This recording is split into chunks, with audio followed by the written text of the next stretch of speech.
Hello, and welcome to Early and Often, the history of elections in America, Episode 16, the Iroquois Confederacy. So far in Early and Often, we've discussed the founding of the New England colonies, the Chesapeake colonies, and the Carolina colonies.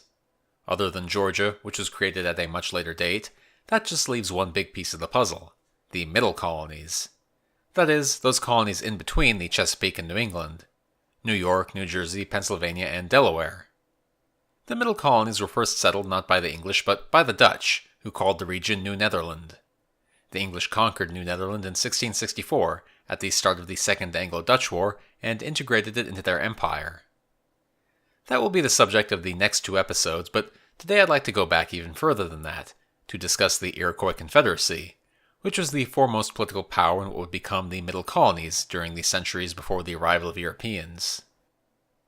So far in our story, the Native Americans have been for the most part minor players. Decimated by disease, they have been helpless in the face of English migration. Even large-scale assaults, as during the Anglo-Powhatan Wars or King Philip's War, were little more than disruptions. The killing of hundreds of colonists here and there was completely ineffective when compared to the economic and social pressures which pushed the European colonists into the New World. And that's basically going to be the case for the rest of American history, straight through to the end of the Indian Wars around 1900. Whatever temporary victories the Native Americans might win, they would in time be overwhelmed by the endless pressure for westward expansion. As a result, the history of elections in America has its roots in Europe rather than in pre-Columbian America. John Locke and the Reformation were foundational, even though they both existed thousands of miles away. The United States is a Western nation. Hence, I haven't really been able to focus on the Indians. They aren't peripheral to the history of America, but they are mostly peripheral to the history of elections in America. Today, I'm going to rectify that a bit with a quick look at the Iroquois Confederacy, just to give you an idea of the societies that were swept away by colonization and how they governed themselves. This episode will draw heavily from the book The Great Law in the Longhouse, A Political History of the Iroquois Confederacy, by William N. Fenton. Much more so than most Indian groups, the Iroquois, who came from what is now New York, were able to use the European presence to their advantage. Thanks to the purchase of guns, the Iroquois could begin a brutal campaign of conquest against their neighbors to the west. And as the most politically well-organized Indian polity, they were able to withstand the European onslaught for much longer than their neighbors. They would be an independent political force for a long time to come, until the American Revolution. So, what sort of region did the Iroquois live in before the arrival of Europeans? Linguistically, there were two main groups of Native Americans living near the East Coast. The first group were the Algonquians, who lived along the coast from the Chesapeake up to Canada, as well as across a vast amount of territory inland, stretching all the way to the Canadian Rockies. The Algonquians included tribes that we've already dealt with, such as the Powhatan in the Chesapeake and the Wampanoag in New England. The Algonquians weren't a unified people or anything like that, not at all. Tribes were constantly at war with each other, as we've seen. No, it was just a very loose cultural/linguistic grouping. The other linguistic group in the region were the Iroquoians, a similarly broad category which included the Iroquois themselves. The Iroquoians lived in a much smaller band of territory than the Algonquians, from the Great Lakes through the St. Lawrence River in what is now Quebec. Of the peoples who spoke Iroquoian languages, those of the Iroquois Confederacy were the most notable, with the most complicated social structure. So the Iroquois were culturally different from many of the surrounding tribes. The homeland of the Iroquois covered most of upstate New York, basically the land south and east of Lake Ontario. As you may have guessed from the name, the Iroquois Confederacy was not just a single tribe. Instead, it was a confederation of 5 tribes, each of which spoke a different but related language. These 5 tribes were the Seneca, the Cayuga, the Onondaga, the Oneida, and the Mohawk. In fact, the Iroquois were often simply referred to as the 5 Nations. Later on in the 1700s, a 6th tribe would join them, and the Iroquois became known as the 6 Nations. They weren't the only such confederation, but they were a particularly prominent one. These tribes were further divided into clans, each of which was named after an animal. For instance, wolf, tortoise, snipe, eagle, beaver, deer, bear, hawk, and eel, in the case of the Onondaga. These clans were also grouped into units within the tribe, which were sometimes known as moieties. Some clans within a tribe might belong to moiety A, while others belonged to moiety B. These moieties served largely ceremonial purposes. So, 5 tribes, each divided into a few moieties, each of which contained several clans. I'm skipping over some of the complexities, but that's the basic idea. Like the other tribes of the region, the Iroquois were horticulturalists, which means that they planted crops, but it was more like large-scale gardening than full-on agriculture. Generally, the women tended the crops while the men hunted and fought. This allowed the Iroquois to support sizable towns with fortifications, up to about 2,000 people, larger than anywhere else along the east coast. But these towns weren't fixed in place. Every 12 years or so, as the surrounding soil was depleted, a town would move to a new location with better, fresher resources. A distinctive feature of the Iroquois village was the longhouse. The longhouse was a building designed for communal living. As the name suggests, it was indeed a long house. A given longhouse could be up to 200 feet long and about 25 feet wide, made from a wooden frame covered with bark. Each one could hold up to about 10 families. Inside were a number of fires along the length of the building, along with separate rooms for each family. A given village could hold up to 150 such longhouses, though usually less. This communal way of living was seen as distinctively Iroquoian, and in fact the Iroquois described themselves as the, quote, people of the longhouse, or the Haudenosaunee, although some other tribes in the region also lived in longhouses. What sort of government did the Iroquois have? Or did they really have a government at all? What was their confederacy all about?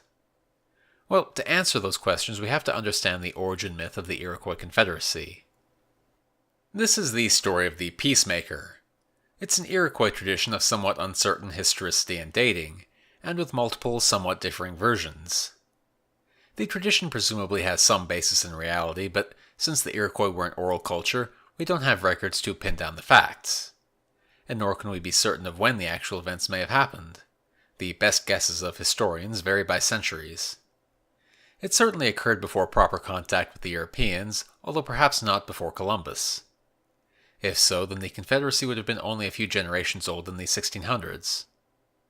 Or it could be significantly older.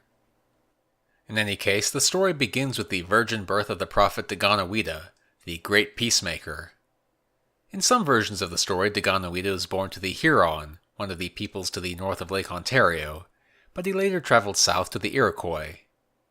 At this time, the Iroquois were woefully disunited. There was no confederacy. Although the tribes of the Iroquois shared a similar culture, they were constantly feuding and warring with one another, much like the other peoples of the region. Daganoweda brought to the Iroquois a message of, quote, righteousness, peace, and power. He wished to end the internal warfare among the Iroquois, as well as put an end to cannibalism, which was practiced by the Iroquois and was in fact still being recorded after contact with the Europeans.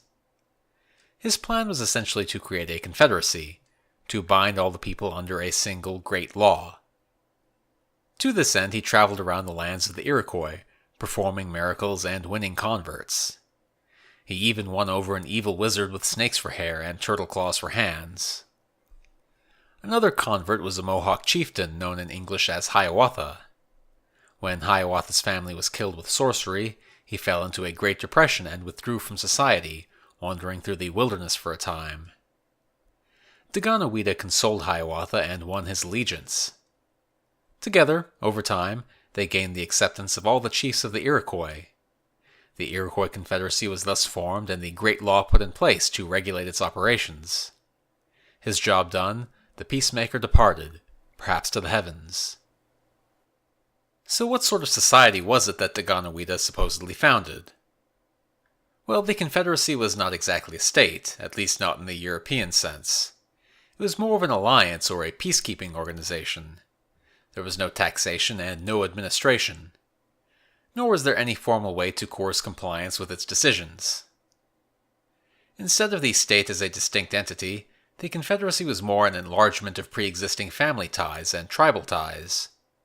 There was no clear division between the family and higher levels of social organization. For instance, the clan was seen as an extension of the family, and all members were in some sense said to be related to one another. the Confederacy just took it further. Higher-level political offices were often referred to in familial terms, and indeed that was part of Daganowada's message, to turn the Iroquois into an extended family.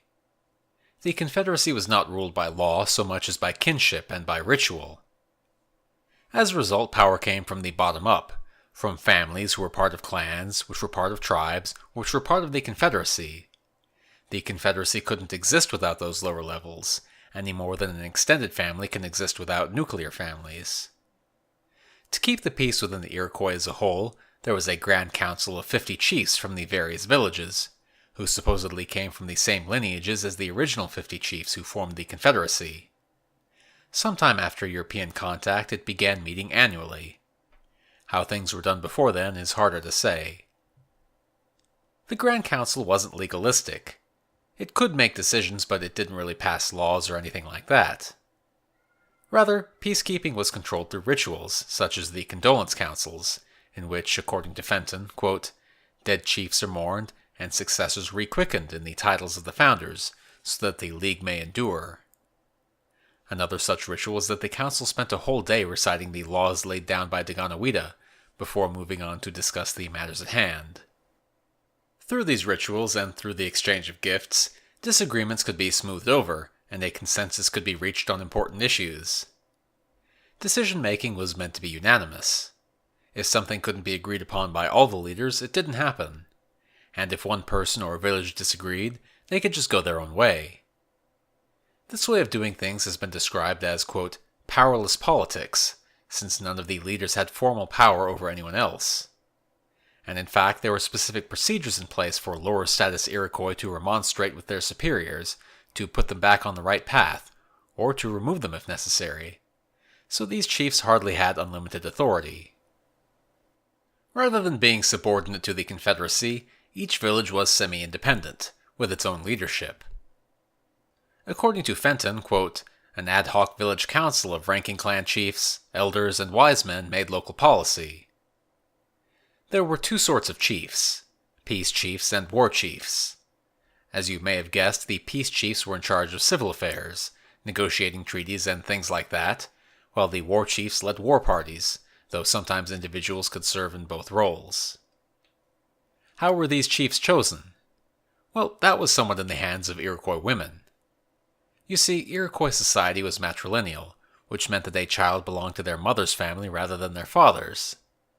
Each clan was in principle descended from a single female line, and each clan was headed by a woman. Thus, according to Bernard Bailyn, quote, within the Iroquois villages, women played a key role, precipitating wars, selecting male leaders, and largely deciding the fate of prisoners. These women could also send male representatives to speak for them at councils. As far as selecting the male leaders goes, according to Fenton, these matrons, quote, presided over the caucus that nominated, censored, or recalled a clan chief. Basically, since each lineage was headed by a woman, it was that woman who was in charge of selecting which man from that lineage would be its chief. I don't think there were elections per se, but there would have been a collective decision-making process, led by these matrons, to choose new leaders. Therefore, the status of a male chief ultimately depended on his relations to women, since he served at their pleasure. Needless to say, this gave Iroquois women, or at least some Iroquois women, real power. They had a strong say in things, since they had power over who the male leadership was. This might seem surprising to some listeners, but women in horticultural societies like the Iroquois often had substantial independence. Horticulture requires much less physical strength than traditional agriculture in the way that gardening requires less strength than plowing a field. As a result, while agriculture was a typically male activity, horticulture was a more typically female activity. It was the women who did the planting, while the men did the hunting. In fact, women typically produced more calories than the men. This often gave women a greater degree of economic freedom than in agricultural societies, where they tended to be dependent on men. Horticultural societies were much more likely to be matrilineal, as with the Iroquois. Anyway, as you can see, the Iroquois Confederacy was not just a government that could be separated from the rest of Iroquois society. Its operations were thoroughly intertwined with everything else. Clans, women, families, rituals, every part was linked together in the operations of the Confederacy. However, although the Iroquois had this elaborate apparatus of matrons choosing chiefs who met together in a grand council to keep the peace, that wasn't always where the real power lay.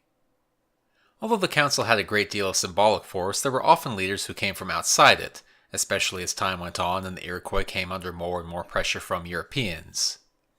These charismatic leaders were often the real movers of Iroquois society, outside of the official structure of the Confederacy. It's not exactly clear how much effective power the council ever had, but it was at least strong enough to keep the peace for a long time. So that was what the Iroquois were like at the eve of European contact. They had built for themselves an effective and flexible society, which allowed them to direct their violence outwards rather than inwards.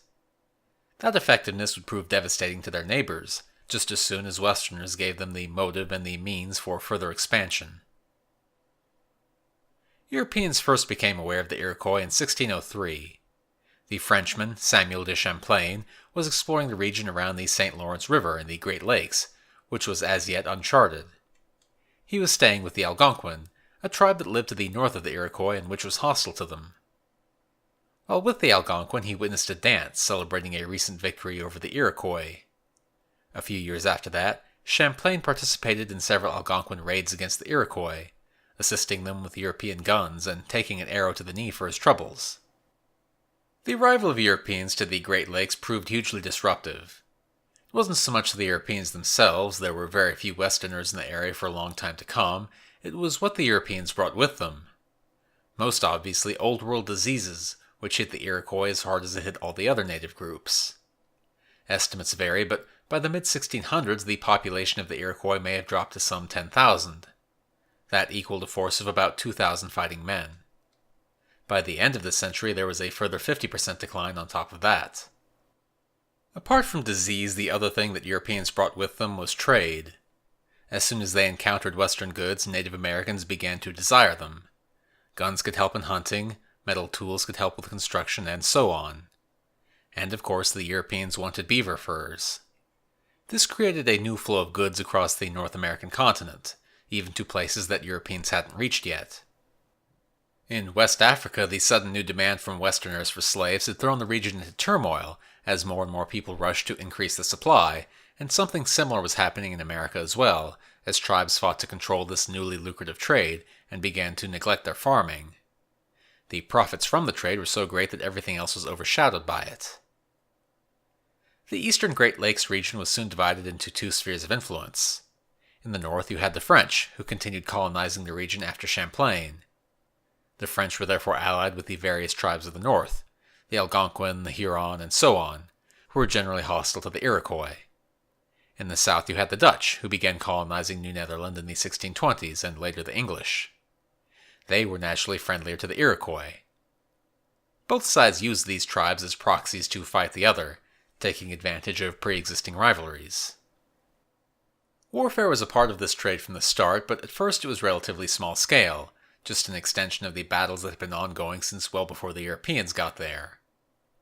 However, that warfare metastasized into something much larger within a few decades. Thanks to extensive hunting, it didn't take long for the beavers in Iroquois territory to disappear, so the Iroquois felt compelled to expand their lands through conquest to keep the trade flowing. And from 1639 onwards, the English and the Dutch became more willing to sell them guns. So beginning in about 1640, the Iroquois launched an intermittent but massive campaign of expansion, known today as the Beaver Wars. Although the Iroquois maintained peace among themselves, they had always been happy to go to war with outsiders. Warfare was an essential part of their culture, and they certainly had a fearsome reputation among their neighbors. They were even occasional cannibals, as I said. Apart from winning individual glory, wars were important for growing the Iroquois as a people. The Iroquois, along with other tribes, had the practice of adopting those they captured in war. Rather than killing all of their captives, some were allowed to join Iroquois society as full members, thus expanding the population. So it was only natural that they'd launch even bigger wars when given the opportunity. The Iroquois nations didn't form themselves into a single army or anything. Rather, each tribe or even each village might launch opportunistic raids against their rivals. Different tribes might team up if the situation called for it, but there was never any centralized planning. Nevertheless, the Iroquois were wildly successful.